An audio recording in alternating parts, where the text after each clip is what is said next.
Hey, welcome Broken World Entertainment. So, Rings of Power, you know, the most expensive show ever made. A whopping 60 million per episode has been caught in absolutely glorious 4K. Oh yes.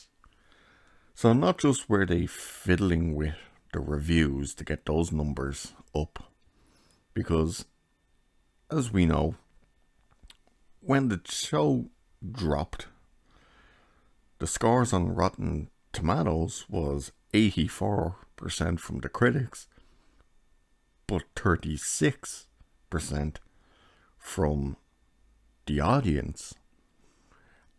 And the audience score went down and down again and down some more. So what happened? Rotten Tomatoes stepped in and deleted thousands of reviews. And what did it do? It got the numbers to 39 on the audience side. And that is where it has remained. It has not moved from there. But what about Amazon itself? You remember how they blocked the reviews from being able to put in? Well, when that finally lifted, the reviews were quite low, as one would expect. They were coming in at 3 stars, at a 3.1 out of 5 stars. What did Amazon do? They deleted the 1-star reviews, which took it, by the way, from a 32% of 1 stars to a 4% 1 stars, and brought the score up to a 4.0 out of 5. But people kind of called that out and went, those numbers aren't adding up. That's quite iffy. Do you know what they had to do? They had to put the reviews back. They put reviews back. And the score dropped to the 3.2 again. Yep.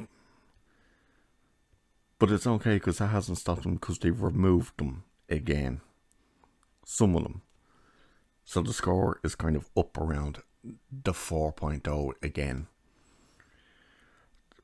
But we're not here to really talk about them getting caught fiddling with the numbers, even though that's interesting, particularly when you take it on the face value that the biggest ratings they're kind of getting on all these review sites is like 2.9 and lower in some places.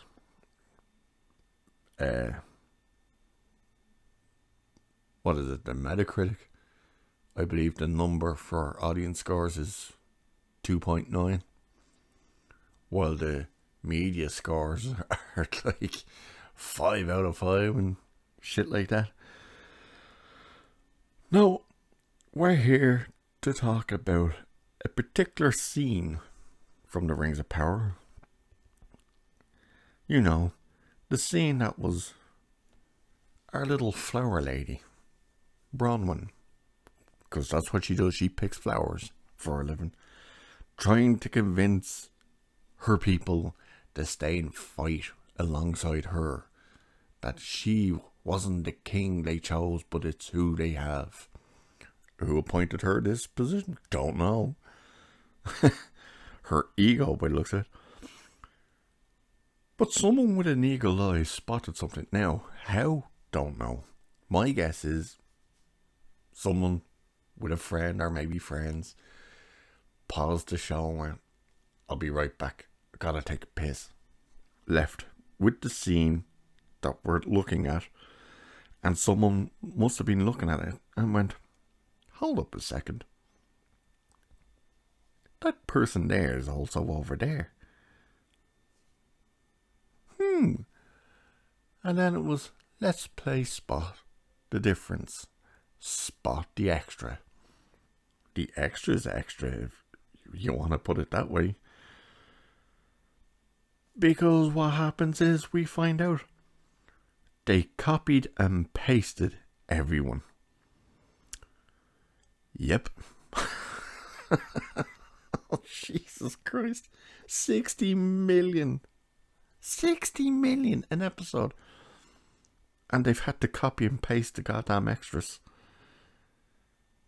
And like, it's the majority of people. Almost half of the people on the left side of the image are copied and pasted on the other side of the image. Some of them are practically beside each other. Man, this is bad. Will they say, oh, well, it's COVID restrictions? I honestly don't know how they could, because they're Hollywood, man. You were found and deemed essential. It doesn't matter whether or not you're filmed in New Zealand. We've seen movies and TV shows and all these productions. Yeah, you see people walking around keeping their distance with masks on until it's time to say action, and then it's business as usual. Copied and pasted the majority of the crowd. And I would love to know now, if we go back a few episodes to Farazan giving his speech, the whole what are we afraid of, one elf, that speech, when he stands there and he stretches his arms out to get them all cheering, when he's like, yeah, drinks for everyone. I need someone to pause that scene, because I'm not going back to look at it. I need someone to pause that scene and have a look if they've done the same thing with that crowd. They have to have done it. 60 million an episode, a $1 billion series, and they had to copy and paste the extras. Oh my God. Oh, Amazon.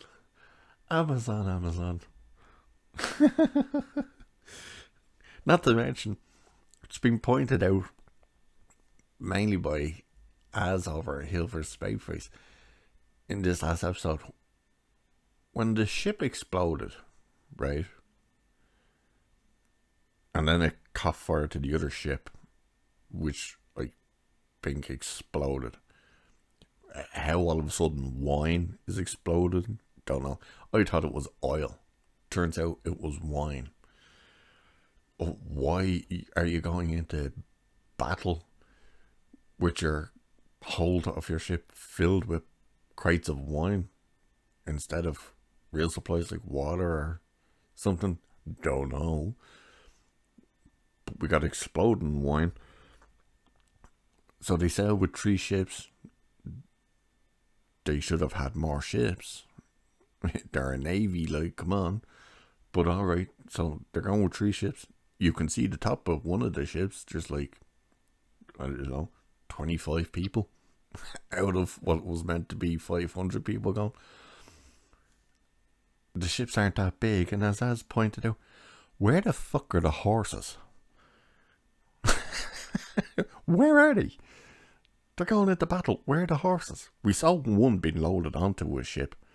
Earlier, it was being lifted by a crane, which was ridiculous as it was. But where are they? There's no way you have that many horses for that many people on these tiny boats. So stupid.